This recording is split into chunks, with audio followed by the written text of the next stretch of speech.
Yes, sir! What's going on, everybody? It's your boy, Eazy, a.k.a. Fresh from the Barbershop, BK the People's Champ, coming to you live with another NBA update video. Let's get right to it, man. Check it out. We already know that this is the summer of LeBron James. He stole another summer. This is the third summer he's stolen. And that's fine because everybody wants to know where he goes. I want to know where he goes. A lot of people think he's going to go to Philadelphia. I just don't see how that could happen because he and Ben Simmons really do the same thing, play the same position. And unless one of them is miraculously learn how to play off the ball, I just don't see that happening. So fast forward through looking at all of that to right now. LeBron James free agency. Anonymous GM says that LeBron is already calling potential future teammates, and I really feel like this is one of the biggest non-stories of the entire time, because when you look at it, let's just take a look at it. Not that everyone's necessarily waiting until the midnight of July 1st. Even if the NBA keeps sending out the memos of tampering, obviously, you know, they talk about tampering. You can't talk to somebody before. Teammates can talk to teammates or potential teammates, but no official front office staff can talk to anybody until June 1st or July 1st. Meanwhile, the GM says LeBron is doing what LeBron does, calling players on teams he wants to play with. Now, obviously, he's going to call players on teams he wants to play with. But see, this is the thing. He didn't call players from teams that he may want to play for. He's calling players from teams that he may want to play with, which means he's courting other potential free agents and trying to go out there and get it. See, some people may be thinking, they look at that and look at how small-minded you might think about it, and you just look at it, you're like, okay, he just calling. He may just be calling Chris Paul. He may be calling, Lonzo Ball or something like that. He may be calling Ben Simmons. I'm looking at it a whole nother way.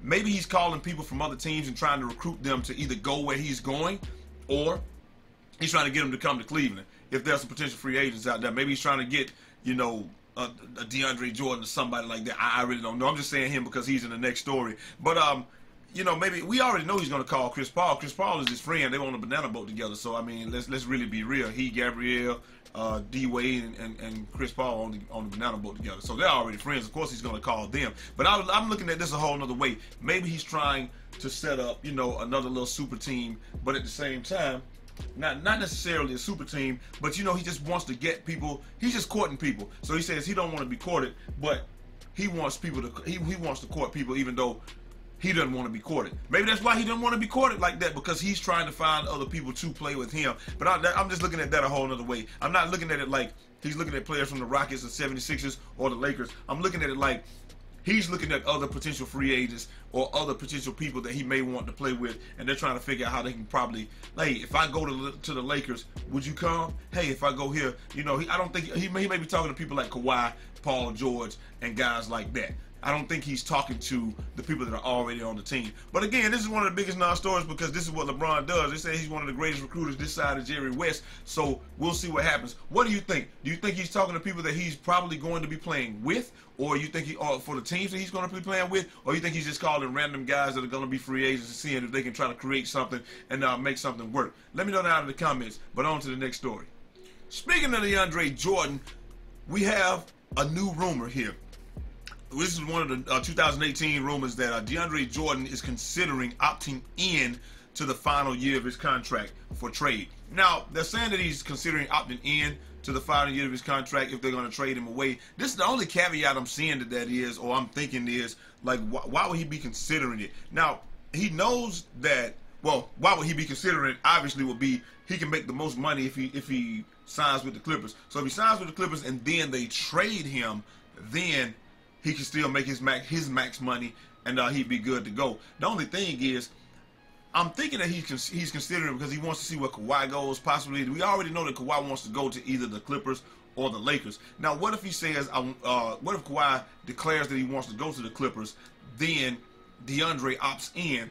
He opts in, then he gets traded for Kawhi. Now you miss out on playing with Kawhi. So I'm thinking that may be one of the reasons that he's considering it. Also, he may be considering it because they're saying that Mavericks are one of the front runners that actually want him. Maybe he doesn't want to go to Dallas. Maybe he feels like maybe he's still scared of Mark Cuban or something like that. I'm not saying he's afraid of Mark Cuban. I'm saying that maybe he's still, that situation that didn't blow over so well, so maybe he thinks there's still some bad blood. I'm pretty sure that there's no bad blood there. They just wanted their player. They had their player, and then Steve Ballmer said he hadn't signed anything. Go get him. And they went and got him. So, I really don't know what you know, why. I understand why he would be opting in for trade, because he wants to be able to make that max money. But let's say he does want to play with somebody like Kawhi, or he wants to play with Paul George, and then they end up doing a sign and trade, you know, for both of them. Then that would be kind of pointless, right? But then if he goes to the if he did go to the Spurs, I mean, that would be pretty cool. But I just couldn't see the Spurs trading for him or anything like that. That's just a scenario that I'm throwing out there. He wants to opt in, obviously, to make the most money, but he hasn't made a decision yet. Maybe he will see something out there and he'll see an opportunity. He'll opt out and say, I'll take less money in order to win.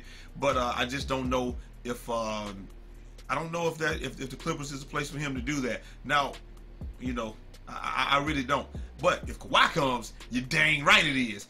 We'll see, though. What do you guys think? Do you think that he's just trying to wait and see where Kawhi goes, wait and see where Paul George goes, possibly? Or do you think he's just trying to make the most money and avoid Dallas? I don't know, man. We'll have to check it. We'll have to check with Chris Broussard and some of his sources, and we'll find out exactly what's going on. And last but not least, ladies and gentlemen, somebody asked Magic Johnson, was he ready for anything?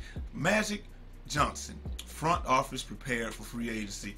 And, you know, somebody asked Magic Johnson, was he prepared for free agency? And he just says, he just hit him with some actuals and some factuals, as my man Shakedown 2012 would say. You know how many finals I've been to? Asked Magic Johnson. You think I'm worried about this? Come on, man. I've been to 9 finals. What do you mean? I've been to the NCAA championship. I'm Magic Johnson. I'm the same dude. And he probably had that big old smile too. You know what I'm saying? So more or less they were asking, you know, what do they think? More or less, I'm pretty sure that they're ready, because they've come forth. They got Lonzo Ball. They got Kyle Kuzma. You can't lose in this free agency race. You're going to either get Paul George, LeBron James, or you're going to get Kawhi Leonard. Best case scenario, you get all 3. Worst case scenario, you're going to land at least one of the premier free agents that is in free agency this year. I can't see it not happening. So with that being the case, of course they're prepared. The only thing they really have to be prepared for is really be prepared for is what they're going to have to give up in order to get what they want. Because obviously they'll be able to get anybody in free agency that they want, but the cap is going to dictate. If they don't want to pay the luxury taxes, they're going to have to get rid of somebody and make all the money match up. Fortunately, it's not a trade, so they don't have to make any of the money match up. Paul George, free agent. Kawhi, they would have to make the money match up because he's not a free agent this year. But LeBron James will be a free agent, so they wouldn't have to worry about making anything match up there. Again, if they don't want to pay the luxury tax, then that's the only thing that they have to worry about. I really don't see how they can lose in this free agency, though. I personally would do anything I could to not give up Kuzma. That's what I would do. I don't know about Lonzo Ball. If you can get LeBron James, then Lonzo and LeBron are a lot alike as far as what they do, as far as their role on the team. I'm not talking about performance. I'm talking about their role on the team as being the dominant ball handler and things like that. So they're a lot alike, and they pretty much do the same thing. I can't see Lonzo hitting LeBron off curls and things like that.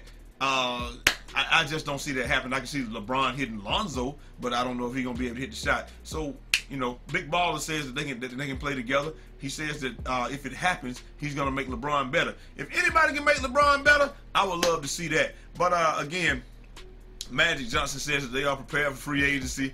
And they're doing a pretty good job of rebuilding the Lakers. I couldn't see how you could not be prepared for free agency when you, like I said, you have 3 of the premier players in the league saying that they want to play for you. So obviously you would be prepared. It's just like being prepared for prom night when the girl already told you, like on Blockers, that you getting some tonight. Anyway, that does it for our news today, ladies and gentlemen. Hope you guys enjoyed the video. Let me know what you think. Who is going to be the free agent that the Lakers are going to land? I think that they're going to land at least Kawhi and LeBron. If you land Kawhi and LeBron, I don't really see why you need Paul George, but hey, we'll see. But I'm going to holler at y'all next time. Got to get up out of here. Till next time. It's your boy Eazy, a.k.a. Fresh from the Barbershop, BK the People's Champ. Holla! 3-6 out this mug.